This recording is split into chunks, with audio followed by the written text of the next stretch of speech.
Author Mark R Clifford here, and welcome to Subic Bay, Philippines. I'm here going through the steps of all the things that I wrote about in Typhoon Coast. Behind me is Grande Island. There is where I first saw the initial eruption of Mount Pinatubo, June 11, 1991. If you look up into the sky behind me, that's what I looked up and saw, a huge mushroom cloud, white mushroom cloud.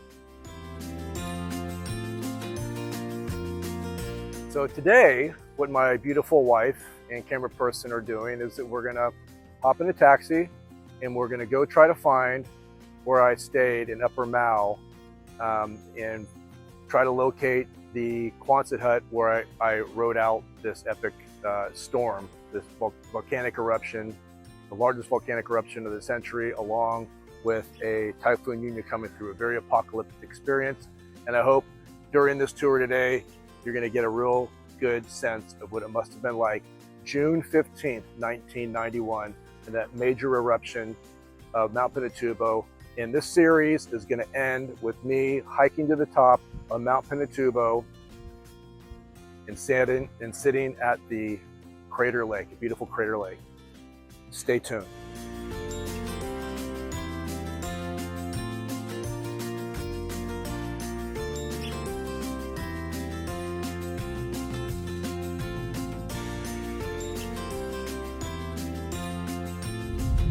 We're off with my new friend Gerald. Hey Gerald, how you doing? Hey sir, I'm good. All right, he's gonna take us on a big tour today. So there we go.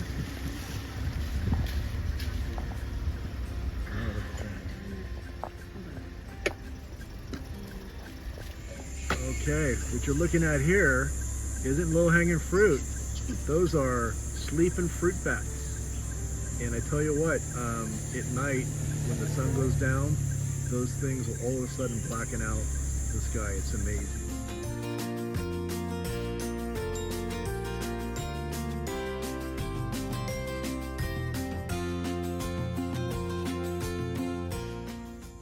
So we've had a great drive up here. It's a little bit in the elevated area, and it's, as you can see, these are the ruins. And interestingly enough, this was the headquarters to Upper Mau. So this is where I would come down during the eruption, and we get our briefs. So none of this was a huge base. Quonset huts as far as I can see. After the eruption, everything was gone and everything was buried. Everybody's been very polite with me. I was introduced as a Marine Corps veteran, and they flagged us all the way through. So Beth and I will be going back into this area, but first,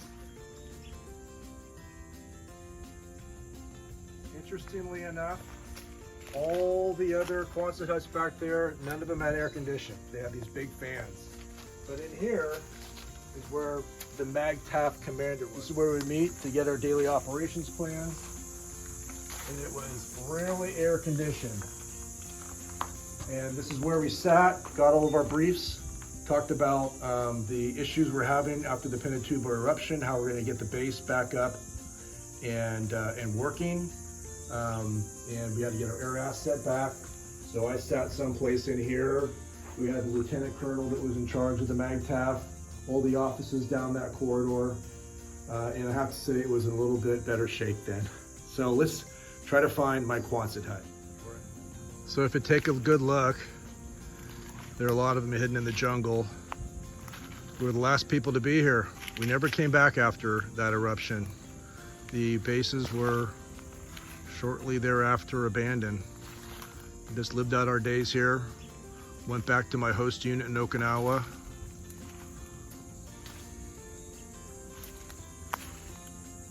Something to see, kind of emotional. It was a real man against nature story, and nature doesn't pick sides. Really took us out. Interesting how powerful nature is. Look what that tree did to our railing. So a lot of walking around. The jungle has reclaimed this base. So if you look around, My old Quonset hut is way back in those trees, never to be visited again. I want to take you on a tour through one that was exactly like ours. So you can imagine, we lived in this one just like this, and this, after the eruption, was buried. The door was shut. So follow me in here. Watch your step. I stayed. Whoop. Don't touch anything. Something there. So that's to make it in here. Yeah, don't touch anything. So this is where we stayed. I stayed right here. I was the staff sergeant in charge of 19 guys that was here. And when the volcano was erupting, it was complete darkness. We hunkered down in here with a bunch of water and a bunch of MREs, try to ride this thing out. Soon enough, the side areas right here, they collapsed under the weight of ash. The earth quaked the entire time, and halfway through this, to make matters worse, Typhoon Yunya came through and added additional weight to the ash. In the doorway where Beth is standing, the awning over it soon collapsed, and we're being buried alive. And I just made peace with the universe right here, knowing that I probably would never see Beth again, never live the life that I thought was chosen to be. I thought I would be found like a Roman soldier in Pompeii thousands of years later. So if you can imagine just the sheer panic and distraughtness in the darkness, with the earth quaking constantly, the uncertainty outside, the jungle defoliating, so it sounded like constant machine gun fire. It was deafening, and you knew you were being buried alive. So when we were done, my buddy, who I'm still friends with today, was sleeping underneath me, and he says, "Mark, I think it's over." Complete darkness, our batteries and our flashlights were dead, our chem lights were dead. Opened the door, and it was nothing but a wall of ash, hot ash. And then we commenced our way to digging ourselves out, singeing our fingers on the hot ash until we popped out at the top like prairie dogs to look around, and it was a desolation wilderness. The jungle had been entirely defoliated by the weight of the ash, and as far as the eye could see, it was just grayness. So back when we looked at the command center for the MAGTF, the Marine Air Ground Task Force, one of the things we needed to do was to get our air asset back, our ACE, and to defend our base, Subic, against the National People's Army, who we would patrol against, or the communist faction. And so the group that I was with was a SOC group, Special Operations Capable. I was with 3MEF, SOTG, and we were learning all the skills to make us special operation battalions, what the Marine Corps was in at the time. We were kind of the trainers. So one of the things was we had to get our aircraft back in the air. And we had a couple of helicopters that we needed to get up, and they were in this big hangar behind me. So I write this story. It's a bit of a side story. It doesn't really appear in Typhoon Coast, but it appeared in a military arts magazine, and it's by Mark R Clifford, of course. It was called The Fuck It Bucket. And it also, I reposted it in Eddie versus the Volcano. And so what happened was that we came out here to get the ash off the top of this so we could open up the doors and get the aircraft out. Well, it was determined initially also that it was an unsafe operation, that this big hangar was going to collapse. We were assault climbers. We knew how to climb any operation, very operational.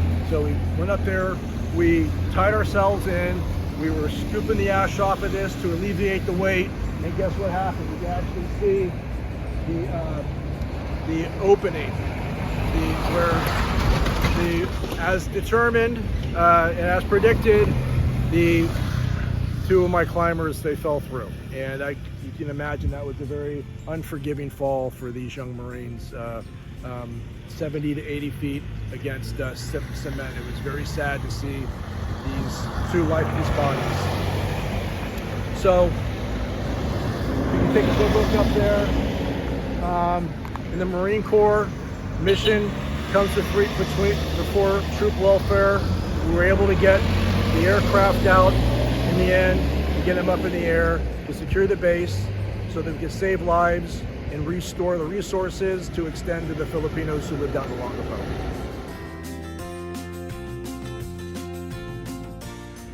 Hi, this is an important part of my book, in Typhoon Coast. This is where my main character, Trent McShane, and his pal Eddie, or also known as E, they spend a lot of their time. And so if you know anybody who is a military veteran in the Air Force and Marine Corps that's probably older than 50, they know about Magsaysay Boulevard.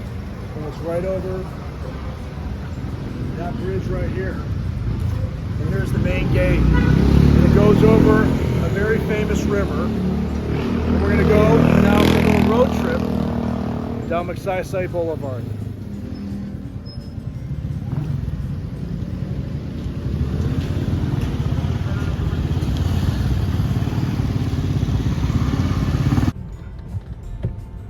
Look at all the jeepneys still here, the yellow jeepneys of Magsaysay Boulevard. Such a familiar sight.